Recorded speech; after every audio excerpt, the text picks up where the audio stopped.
Excelentísimas e ilustrísimas autoridades, señoras y señores, como presidente de Nueva Economía Forum tengo el honor de darles la bienvenida a una nueva sesión del Foro de la Nueva Economía, en esta oportunidad bajo el mecenazgo de CEPSA.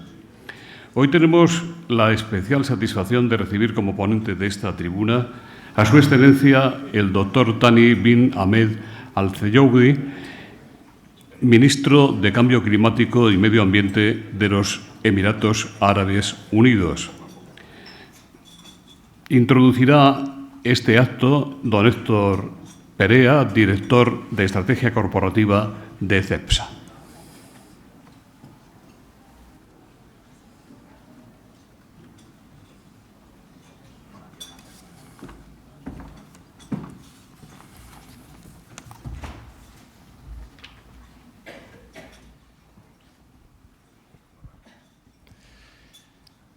So good morning. It is a great honor to be here with all of you and to have the opportunity to open this meeting with His Excellency Dr. Thani Ahmed Al-Zeyoudi, Minister of Climate Change and Environment of the United Arab Emirates. Your Excellency, Mr. Ambassador, business people, political representatives, and the media, good morning to you all. The United Arab Emirates have not only become a key country in the development of our activity, but also a key part of CEPSA's history and our plans for international expansion. Our company has been supported by Emirati funding for the last 30 years. Our Emirati shareholder, Mubadala, has pushed CEPSA to new heights, enabling CEPSA to become a stronger, a more sustainable company with greater presence in the UAE and worldwide. The energy transition is a strategic priority for both CEPSA and, of course, Spain and the United Arab Emirates, in which our industry will play a fundamental role. We must contribute to speed up the fight against climate change while enabling the progress of society in all regions across the globe. In other words, securing energy access for all in the most efficient way possible. Just as the theme of Expo 2020 in Dubai says, real-life solutions to real-world problems. We are all agents of change, and we have to speed up the pace of protecting and preserving the only world we've got. To ensure a sustainable and responsible energy transition, CEPSA is committed to energy efficiency, innovation, and the constant search to develop increasingly clean energy vectors, including renewable energy. In fact, as we are speaking, we are commissioning our first wind farm in the south of Spain as part of our renewable power strategy. A great example of the close collaboration with the UAE in this arena of renewables is our partnership with Masdar. We have developed a strategic partnership in order to develop up to 500 megawatts of renewable energy in Spain over the next 5 years, where we combine the technical and local expertise of both companies for the benefit of the energy transition and society as a whole. If I had to choose a word that defines what the Emirates means to CEPSA going forward, it would be opportunity. Opportunity thanks to the exchange of knowledge, talent, and innovation. Opportunity thanks to the possibility to operate in a region with world-class resources and technical capabilities. And in essence, an outstanding opportunity to join forces to pursue common goals like the energy transition. Before I conclude my speech, I would like to reiterate our thanks to His Excellency for this involvement, and as well to all the authorities and everyone present for their attendance and participation. Thank you very much.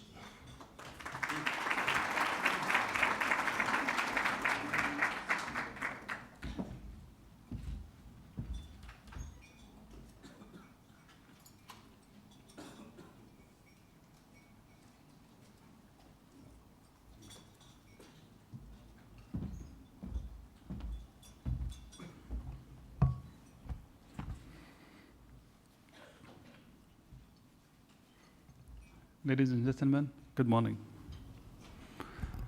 I'm really delighted to join you all today in beautiful Madrid. The UAE and Spain enjoy robust and long-standing bilateral trading relations. The UAE is the second largest importer of Spanish goods in the Middle East and the 24th globally. Emirati investments in Spain amounted to $4.1 billion in 2017, making the UAE the 16th largest investor in Spain. It's also important to share here that more than 200 Spanish businesses currently operate in the United Arab Emirates.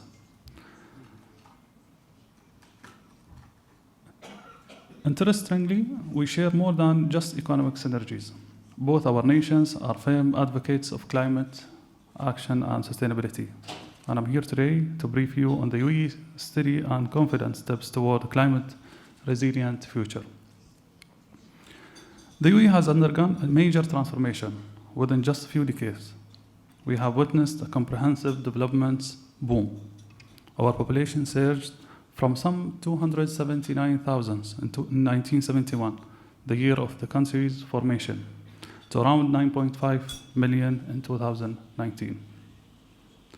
The number of cars on the roads increased from a few hundreds to 3.4 million, where we once had only 2 airports.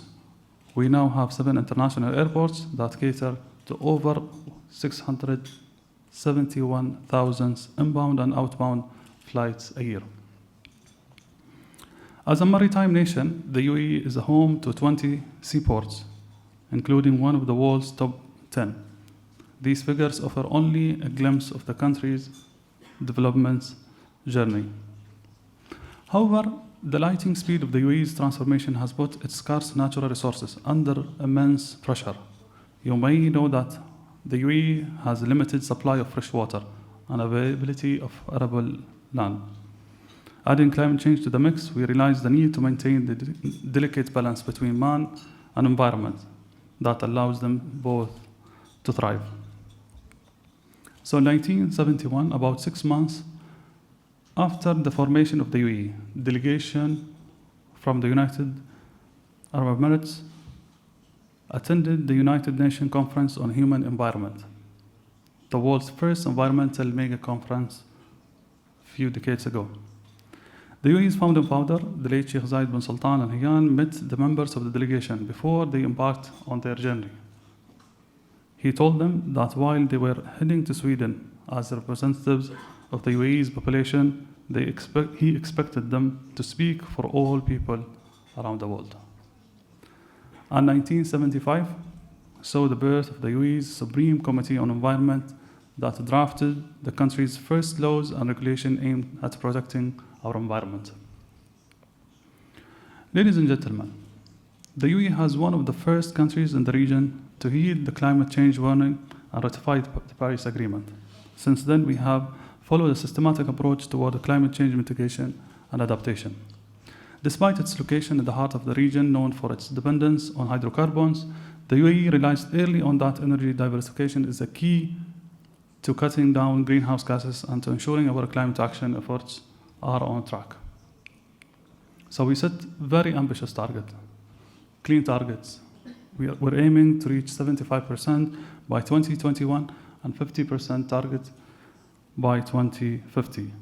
We deployed large-scale renewable energy projects to meet these targets, including the 5 gigawatt Sheikh Mohammed bin Rashid Al Maktoum solar park set to be fully operational in 2030. The latest addition to the list was the 1 gigawatt Noor Abu Dhabi, the world's largest single-site solar power plants consist of 3.2 million solar panels that started commercial operation just a few months ago in June 2019. Just a few days after the announcement of the operation of the Noor 1 Abu Dhabi, we announced a new 2 gigawatt solar project that is already in the works. And internationally, through our flagship renewable energy company, Masdar, the UAE has invested over 10.8 billion euro in 49 renewable energy projects in 25 countries. We're really proud to share that the UAE's renewable energy projects that are operational and underway have a combined capacity of 11.4 gigawatt, 8.4 gigawatt within the country and 3 gigawatt outside the country. In Spain, Masdar has 3 concentrated solar power plants, Gemosolar, Valle 1, and Valle 2, that have combined capacity of 120 megawatts and together power 70,000 homes and displace 123,000 tons of CO2 per year. And since 2013, the country has contributed more than 900 million euro in aid to developing countries to implement renewable energy projects that have transformed the entire communities. In addition to renewables, we are seeking other sources of clean energy. In 2009, we established the Emirates Nuclear Energy Corporation with a mission to deliver safe, clean, efficient, and reliable nuclear to the UAE grid. Once fully operational, its Baraka nuclear energy plant, the first in the Arab world, will supply up to 25% of the UAE electricity needs. Waste to energy is another promising clean energy option that we are taking seriously to explore. A year from now, 3 major waste to energy plants will contribute to the grid and divert a huge amount of waste away from the landfills. We'll also have a national target to improve our energy efficiency by 40% by 2050. Due to our hot and arid climate, we spend a huge amount of electricity on cooling. So our strategy tackles energy efficiency and supply as well as in use. In this context, we have widely deployed district cooling systems that reduce the amount of energy used for cooling by around 50%. And to motivate members of the community to alter their consumption pattern, we have applied the slab tariff, under which consumers' utility charges depend on their usages. In addition, we offer them incentives to buy hybrid and electricity vehicles and continue to deploy electrical vehicles charging stations across the country to make the sustainable choices the easy one. And to lower the fossil fuel consumption and encourage the use of public transport, we deregulate fuel prices and adopt the new pricing policy linked to the global rates. Ladies and gentlemen, determined to reduce its carbon footprint, the UAE has deployed and developed carbon capture and storage systems and technologies. Abu Dhabi National Oil Company, ADNOC, has implemented a carbon capture utilization and storage project to sequestrate CO2s from its own operation that nets 800,000 tons per year, using a second and third generation carbon capture technologies. The transition to a green economy is a priority for the UAE national agenda. We have made headway to establishing the country as one of the world leaders in green economy, as well as a hub for the export and re-export of green products, as well as technologies. In addition to the environmental benefits, the drive support long-term economic growth through creating new jobs and industries. All our efforts to diversify our economy and energy sources pursue one common goal: climate change mitigation. We initiated the National Climate Change Adaptation Program in line with its priority, aimed at boosting the UAE's climate resilience. The program assesses the impact of climate change on key sectors and identify the risks that demand urgent action. Distinguished guests, biodiversity loss and ecosystem degradation are among the most disturbing effects of climate change. Sadly, scientists have found that around 1 million species may be pushed to extinct in the next few years. The loss of even the smallest species can lead to the destabilization of the world's ecosystems. That's why in the UAE we have been long committed to preserving local biodiversity, and we're continuing expanding our protected area. We also have a proven track record of developing and implementing effective conservation initiatives to protect endangered species. For centuries, the Arabian oryx had roamed remote areas around the world in large herds. But overhunting and habitat loss contributed to steep decline in its numbers.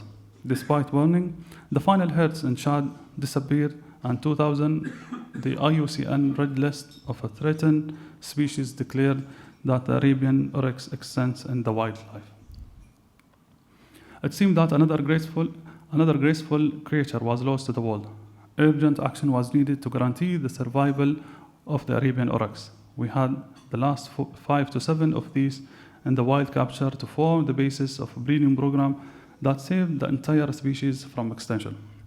At present, Sheikh Mohammed bin Zayed Arabian Oryx reintroduction program releases hundreds of animals into protected area every year. We succeed in bringing the beautiful animal back from the brink of extinction, and I'm really pleased to share that today the UAE is home to 6,000 of these stunning creatures. But that's not how the story ends. We also joined forces with the governments of Chad to reintroduce the African oryx into the Central African country. And in 2016, 21 animals were transported from Abu Dhabi and released into the wild of Chad, a momentous milestone in the field of conservation. The oryx is not a unique case in point. We're leading major efforts in saving multiple endangered species. The dugong or sea cow is one of the most unusual and elusive members of marine world. Endeavors to save the declining global population of dugong took root in Abu Dhabi as early as 1967. Fishermen were banned from killing sea cows. Efforts to protect the shy mammal have continued, with the UAE hosting the Secretariat tasked with implementing the multinational Dugong MOU and the inception of Mohammed bin Zayed Species Conservation Fund, the agency responsible for the dugong and seagrasses conservation project. Today, the UAE's rich blue waters are home to the second largest dugong population in the world after Australia. Our conservation efforts extend into the skies. The falcon, the national bird of the UAE, has been the focus of our conservation efforts for years. Owing to the Sheikh Zayed Falcon Release Program, more than 2,000 falcons have made their way back to the wild since 1995. We also established Abu Dhabi Falcon Hospitals, the world's largest hospital dedicated to falcons and a leader in avian medicine. The award-winning specialist facilities care for more than 6,000 falcons on average every year. Ladies and gentlemen, our commitment to safeguarding biodiversity have been steadfast, and the threat of climate change has only made us more determined to win this battle.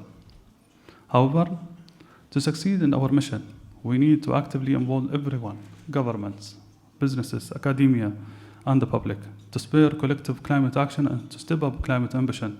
We regularly host events that monitor the global response to climate change. So earlier this year, we had the privilege to partner with His Excellency Antonio Guterres, the UN Secretary General, to host the Abu Dhabi Climate Meeting. The takeaways from the event set the course for the UN Climate Action Summit that took place in New York in September 2019. So in closing, I really thank you all for joining us and hosting us here today. But do remember, governments cannot act alone. Really, change takes place only when we all work together. Thank you so much again, and enjoy the rest of the day.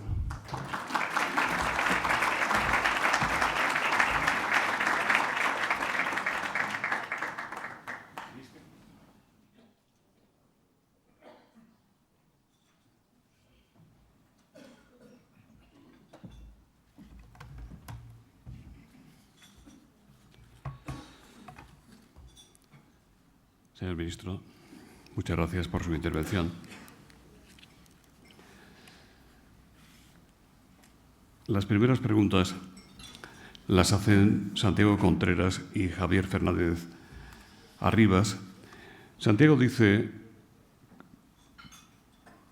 coincidiendo con la COP25, usted acaba de pronunciar la Declaración Nacional de Emiratos Árabes Unidos, en la que marca su posición señalando la urgencia de la adaptación climática. ¿Cree usted que la COP25 supondrá avances significativos en cuanto a los compromisos de los Estados en la senda entre el Acuerdo de París y la cumbre del año próximo en Glasgow? ¿Es usted optimista o más bien cree que será un fracaso esta cumbre de Madrid presidida por Chile? Javier dice: ¿cree usted que la COP25 en Madrid tendrá éxito a la hora de acordar una mayor reducción de emisiones? ¿Cómo valora la organización española de la COP25?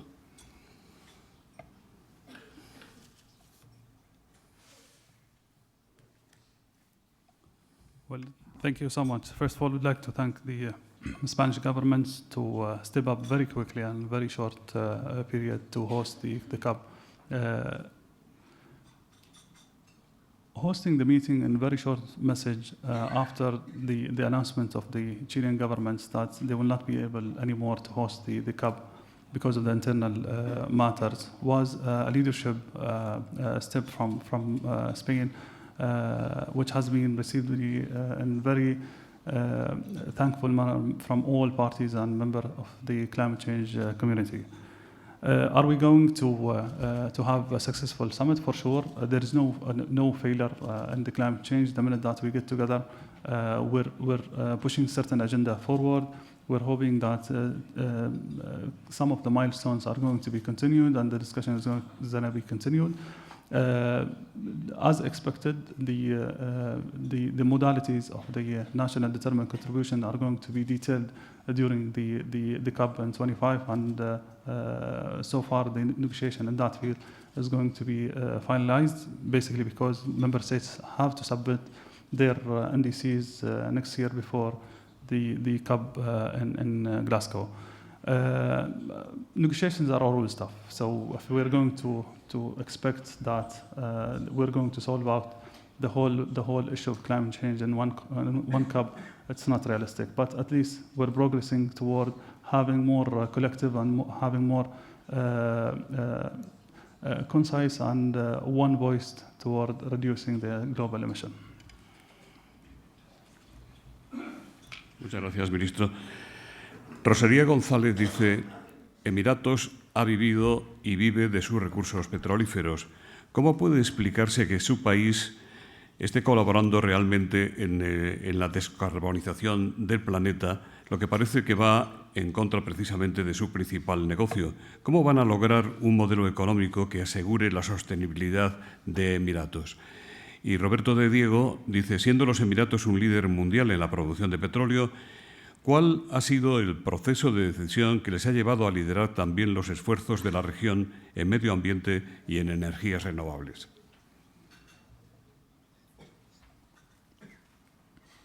Hydrocarbon resources are limited, so we know one day those valuable resources will be end. So we have to ensure we start the proper planning from now to ensure the diversification of our economy.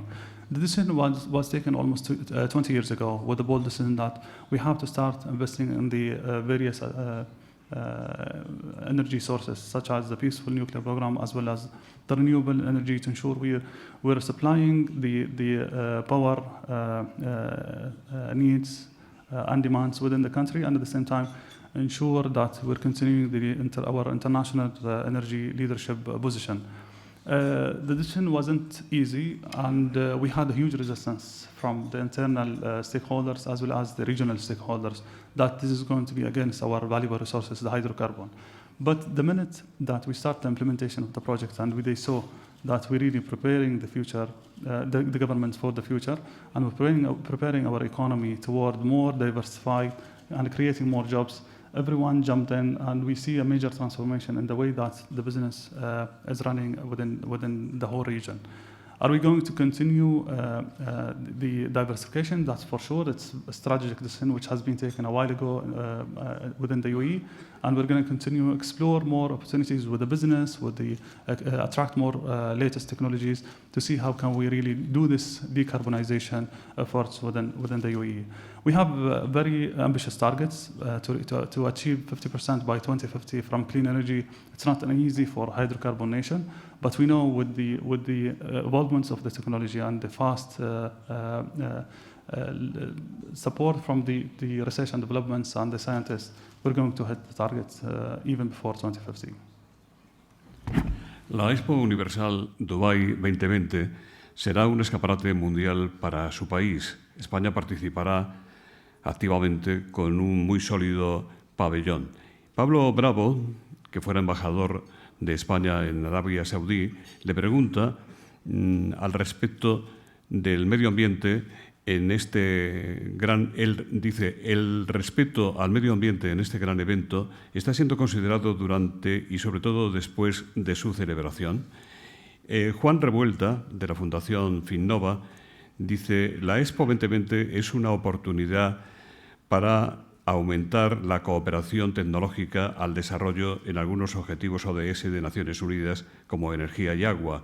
¿Cómo buscan ustedes las tecnologías para sus objetivos desarrolladas por startups de España y de otros países?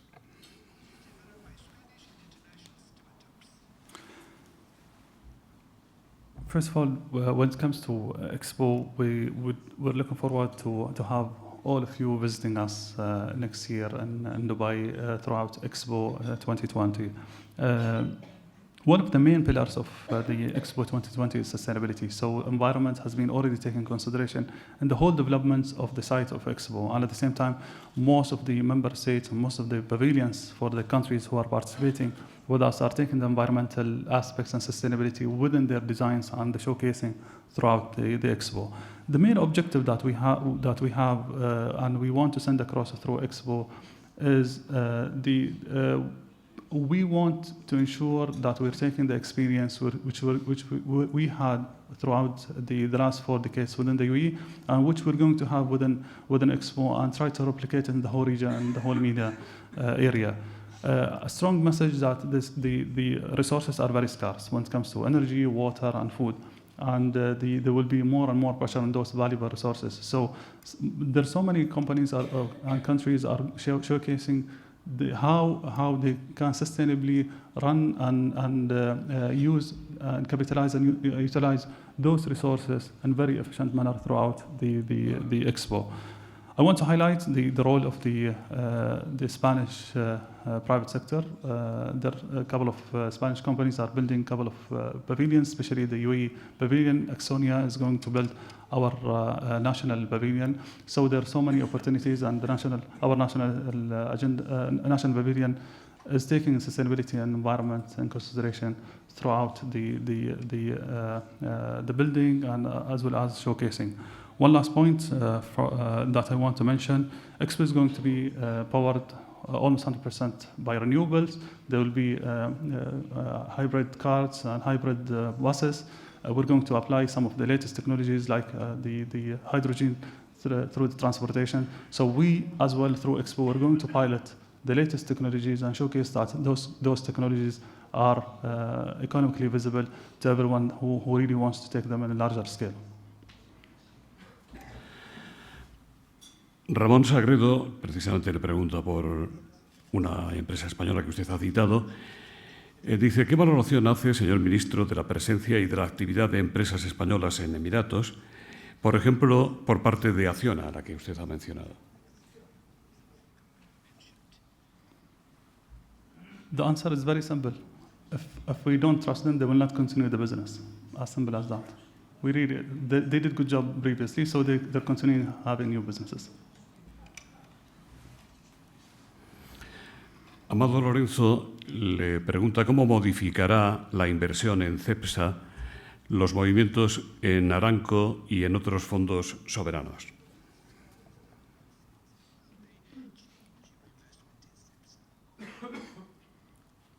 Can you clarify the question, please? Sí.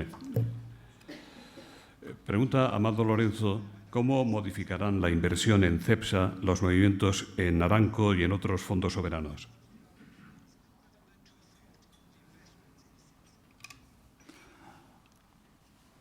Well, the Aramco has their own business model that they just applied. And we in the UAE, we have our own business model, which has been there for the last 48.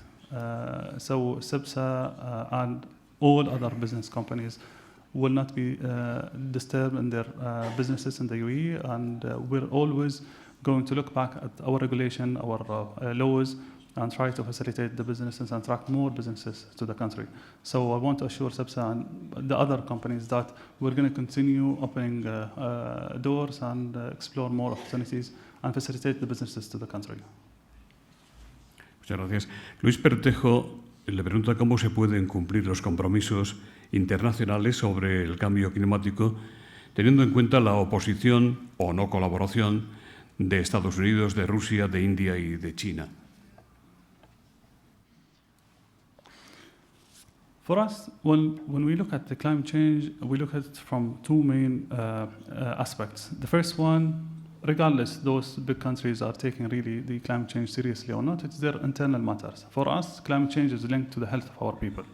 So the health of our people and well-being of our people is something that we will not tolerate and will not even entertain any international or even local discussion. So we'll continue provide the latest luxury and the latest healthy and environmental communities and environments to our people.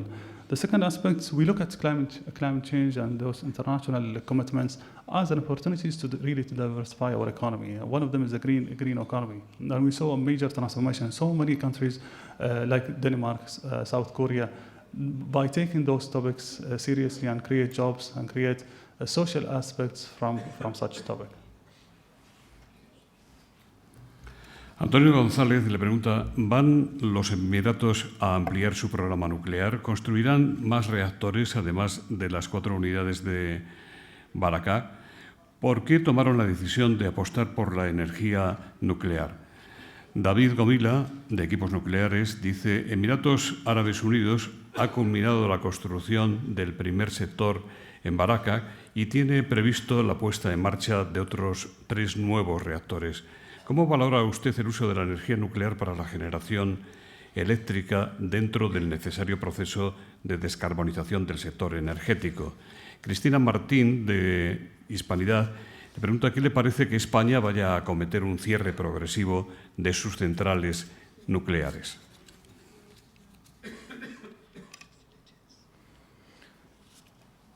For us, the nuclear project investments was a strategic one, basically because in early 2000 we saw a major a peak on the power demand within the country. So we have to ensure we're going to supply with the base load a huge amount of power to ensure that we're coping with the economic growth within the country. So we took a very bold decision, the huge investments in the peaceful nuclear program as well as the investments in the renewable energy. Are we going to extend it? It's going to be depending on the evaluation after the start of the operation of the 4 reactors. So that decision has been postponed. We want to see what is the experience within the 4 plants, and then we'll decide on the way forward. Just to clarify the point, 2 plants has been 100% completed from civil work. The third one is almost 90% ready as well, and the 4th one is more than 60%. So the civil work and construction are almost done in the four plants. The only thing which we're trying to expedite now is the human resources build-up and being ready to start the operation, which is going to be very soon, sometime in a few months from now. What is going to be our reaction to the Spanish nuclear plant? It's an internal matter, and each country is looking at their energy mix the way that suits their future demand and their local communities. So I'll keep it to the specialists in the energy sector here in Spain to decide on the best way, because each country has its own circumstances that decide the way they're running their energy mix. Más preguntas, señor ministro. Le invitan a que nos hable sobre la política del agua en Emiratos y quieren saber también cuáles son las alternativas a no usar el aire acondicionado en proyectos que usted ha mencionado en su intervención.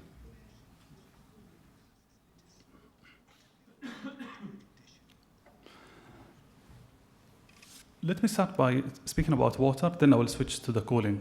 Water is one of the scarce resources that we have within the UAE. So, during the early establishment of the country, we took a very bold decision that we're going to hugely invest in desalination in the country. Although looking at even 20 to 25 years, so many experts and visitors to the country were laughing at us. Those people are the ones who are drinking the seawater. But in reality now, it's becoming the only and the main solutions to the droughts that is affecting and hitting each part of the world. So the huge investment which we did in the desalination distinguish us and give us that strength in the communities that we can provide the water to the community in any time and in each part of the country. Are we going to continue with the desalination? For sure, but we're exploring more and more the latest technologies to increase the efficiency within that sector. So we're moving from the thermal conventional desalinations toward ROs, which is becoming more efficient, and it's becoming more even cheaper to the consumers.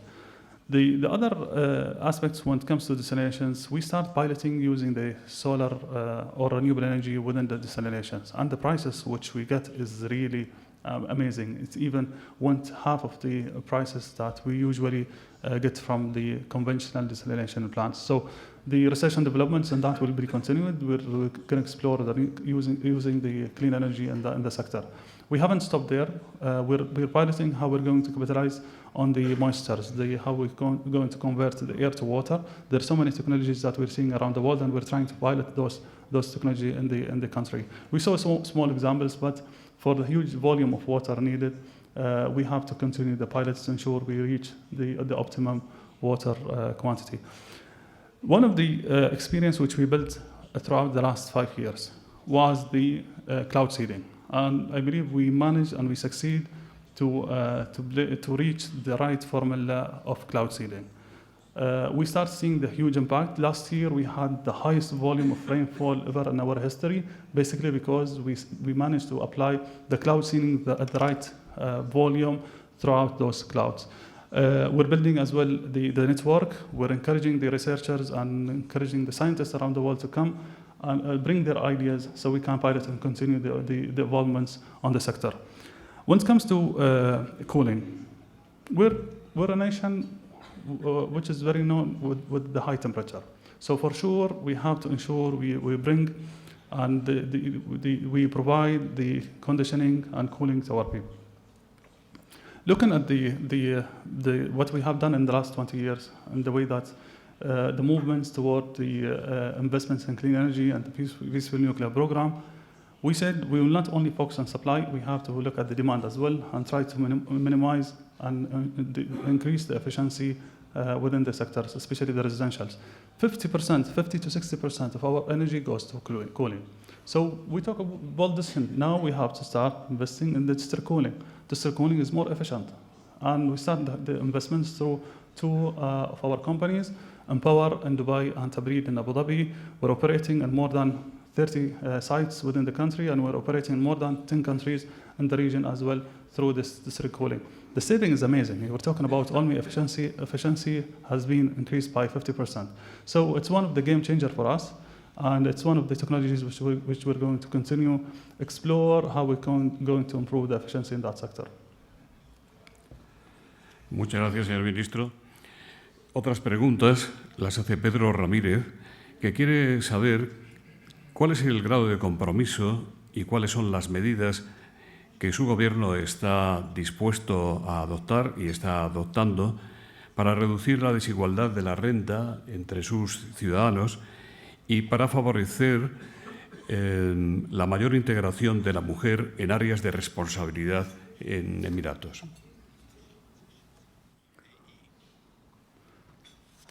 I just want to clarify something here. We treat not only the locals, the residents who are living with us equally. So there is no divisions between the people within the UAE. Everyone is treated equally. Everyone is living and getting the same services all over the country.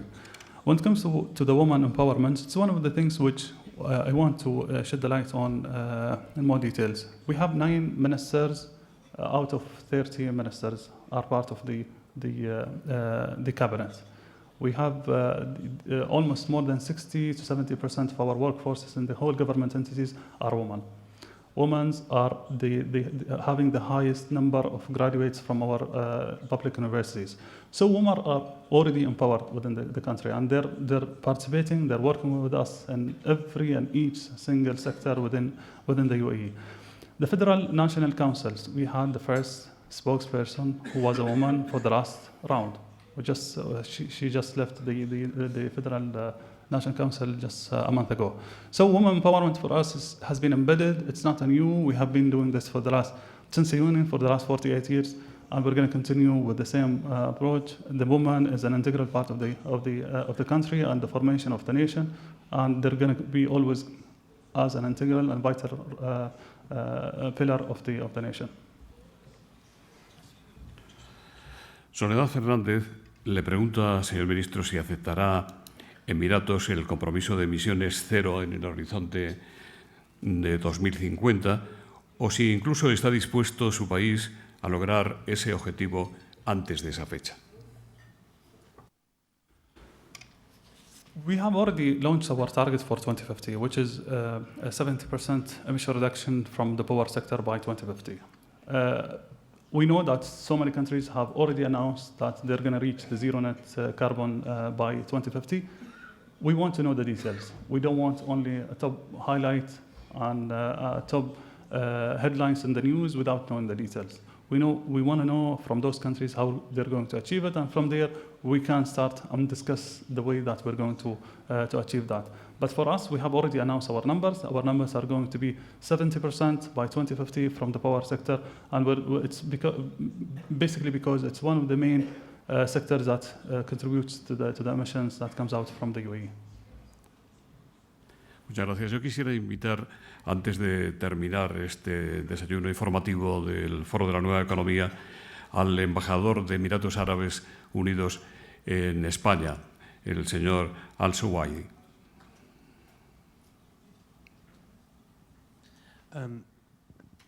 Sí, funciona. It's working? Okay. Just wanted to say thank you very much for everybody for participating today.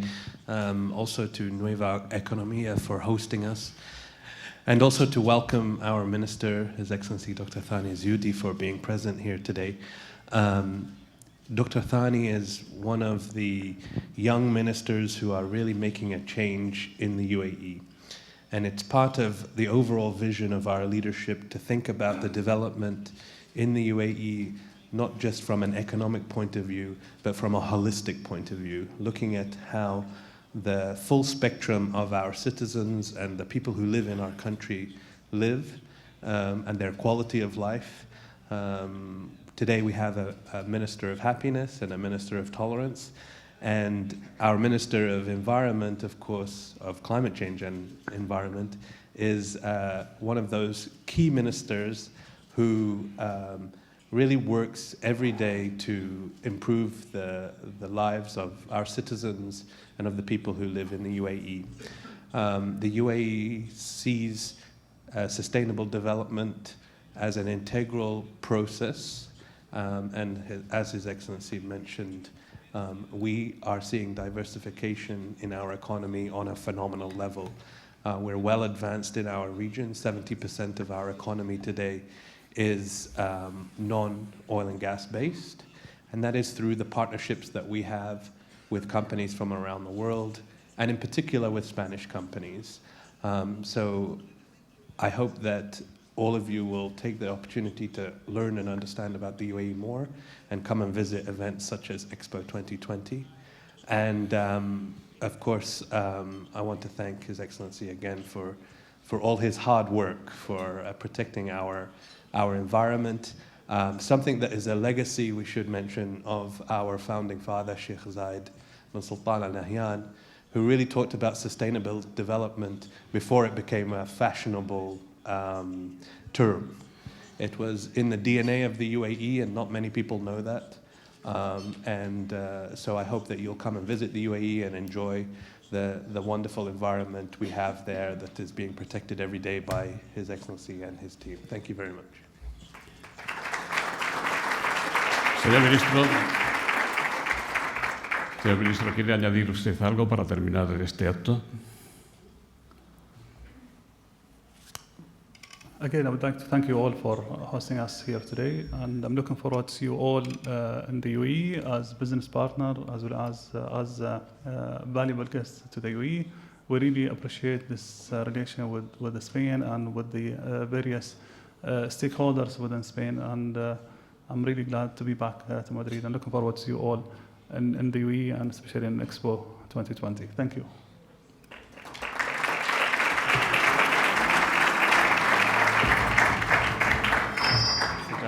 Muchas gracias a todos ustedes y mucha suerte, señor ministro, en sus propósitos y proyectos.